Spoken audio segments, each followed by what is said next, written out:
हे जे शेत दिसतं ना आणि त्या बाजूला जी वस्ती आहे ना सगळी आपली आहे.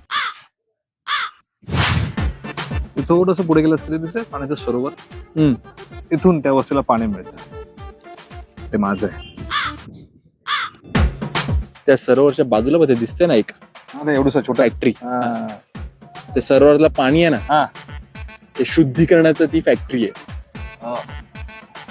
थोडं सरकलास ना ते डोंगर दिसतंय तिकडे अशी बाहेर आलेली अशी वरती असं टेबल प्लॉट आहे. पेंट हाऊस आहे माझं. चहा पाच ना. चहा वाजला असता पण पाकिट घरी विसरलो. कुठल्या घरी? त्या डोंगरावरच्या पेंट हाऊस मध्ये.